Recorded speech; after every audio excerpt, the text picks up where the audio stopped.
dia merasa memiliki. Ini punya saya, ini milik saya. Kalau orang sudah terlampau memiliki, maka ketika hilang muncul kekecewaan.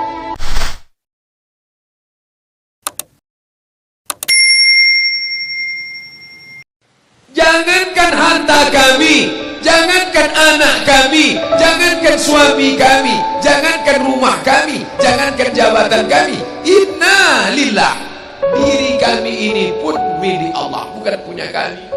Kalau dia yang punya, apa salahnya dia ambil? Maka ketika harta diambil, salah satu yang membuat manusia kehilangan ketika dia merasa memiliki. Ini punya saya, ini milik saya. Kalau orang sudah terlampau memiliki, maka ketika hilang muncul kekecewaan. Maka jangan pernah merasa memiliki hak mutlak. Ini rumah punya siapa? Rumah punya saya, namanya nama saya. Tapi itu titipan Allah, kapan dia mau diambil. Kalau yang menitipkan mengambil, tempat penitipan barang, kita cuma tukang jaga. Pak, titip helm ya, ya, ini nomornya. Pak, titip mobil ya, ya, ini parkirnya. Pak, titip HP ya, ya, ini. Pak, titip tas ya, ya. Kita cuma penjaga barang titipan. Lalu ketika pemiliknya mengambil, kenapa marah? Orang bukan punya kita kok. Ketika salah sangka, makanya kita selalu sering salah sangka. Kita sangka punya kita, padahal bukan punya kita. Makanya ujung surat Al-Baqarah, baca setiap hari. Asar dibaca sekali, subuh dibaca sekali dalam maksurat. Lillahi ma fis samawati wa ma fil ardh. Itu bukan mantra. Orang baca cepat karena ingin mau baca cepat maksurat. Lillahi ma fis samawati wa fil ardh. Itu bukan mantra. Kita sedang diingatkan pagi sekali, sore sekali. Lillahi ma fis samawati wa ma fil ardh. Apa yang di langit, apa yang di bumi, lillah, bukan punya kamu. Kenapa? Kalau sampai kita katakan punya kita, lalu ketika dia hilang, kita stres, kita depresi. Orang yang kehilangan anak, dia tidak sedih. Kenapa? Karena itu pergi duluan, nanti dia akan menyusul belakang. Suami kehilangan istri, dia tak sedih. Kenapa? Karena sudah dibawa ganti yang baru, Pak Ustaz. Bukan. Dia tak sedih, kenapa? Karena dia tahu nanti saya akan berjumpa dengan dia di tempat yang lebih kekal abadi. Sekarang kalau saya hidup sama-sama dia, dia tua, dia keriput, dia sakit, dia mati. Nanti saya berjumpa lagi dengan dia. Di mana? Di tempat kekal abadi yang tak pernah sakit, tak pernah mati. La yadkhulul jannata ajuzun. Nenek-nenek tak masuk surga. Menangislah si nenek tadi begitu jumpa dengan Nabi. Kamu kenapa nangis? Kata Nabi. Ya Rasulullah, aku tersinggung ucapanmu. Kau bilang nenek-nenek tak masuk surga. Kata Nabi, memang tak ada orang tua di surga. Kalau begitu aku tak masuk surga. Kamu masuk. Terus nanti kamu masuk, kamu jadi muda lagi. Orang di surga itu umurnya 30, 33, 30, 31, 32, 33. Kenapa umur itu? Kalau nenek-nenek masuk surga, di dalam surga banyak kenikmatan. Sedang di surga, di dunia dia tak bisa.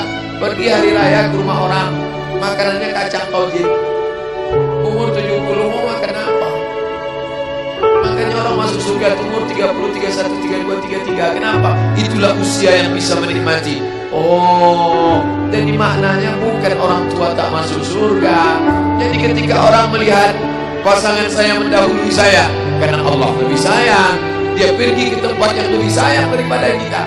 Orang menangis tak berhenti, dia menganggap dia pergi, oh dimakan cacing tanah dia.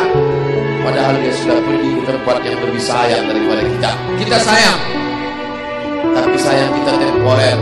Ibu sayang pada anaknya, berapa jam dia bisa sayang? Pergi dia bekerja, dia tinggalkan. Pulang dia bekerja, dia tidur, dia lupa. Berapa banyak anak-anak masuk ke tempat air panas gara-gara orang tua lupa menjaga, teledor. Berapa banyak anak yang jatuh cacat, orang tua yang katanya sayang, tapi sayangnya itu terbatas. Dia sudah pergi ke tempat yang lebih sayang. Siapa dia? Bismillahirrahmanirrahim. Dengan nama Allah yang Maha Pengasih dan Maha Penyayang. Maka ketika ujian itu datang, ayat ini hilang. Saat ujian itu datang, ayat yang dikaji malam ini, hadis yang dikaji malam ini hilang, terbang, melayang, tak berkesan. Ada orang lain yang mengingatkan.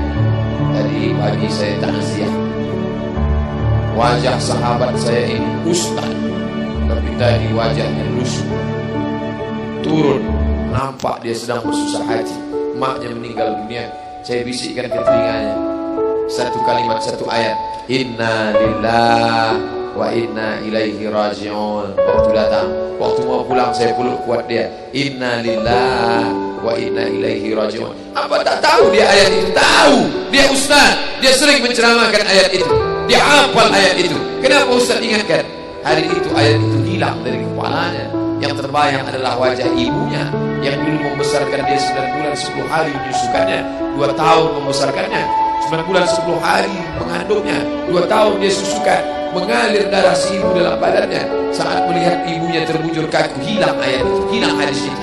Datang orang lain mengingatkan dia, ditepuknya bahunya, wabasyiris sabirin, berikan kabar gembira kepada yang orang sabar.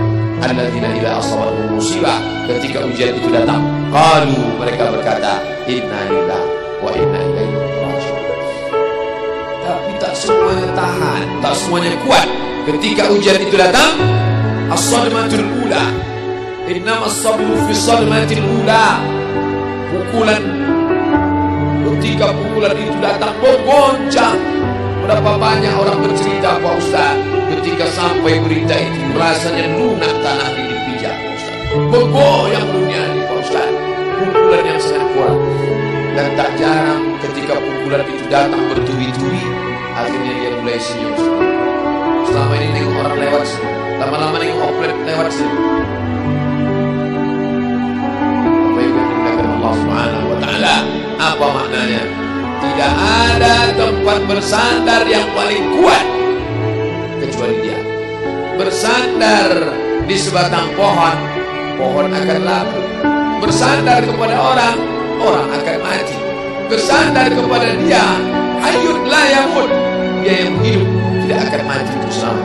Ya hayyu ya qayyum, ya bani as-samawati wal ard, ya zal jalal wal ikram, ya fa'al lima yurid, ya man arada amran, inna ma'ahu idza arada syai'an ay yaqula lahu kun. Maka berserahlah kepada dia. Makanya selesai sholat tadi kita diajak imam berserah kepada dia. La ilaha illallah wahdahu la syarika lah, lahul mulku wa lahul hamdu yuhyi wa yumiit. 4 inilah yang membuat orang kuat. Lahul mulku, kalau kekuasaanmu hilang, jangan kau sedih. Kenapa? Karena yang punya itu dia. Lahul mulku. Kalau kau dulu dipuji-puji orang, jangan kau sedih. Kenapa? Karena yang punya pujian dia. Lahul mulku walahul hamdu. Kalau keluargamu hilang, jangan kau sedih, karena punya dia. Yuhyi wa yumiit. Dia yang menghidupkan, dia yang memati.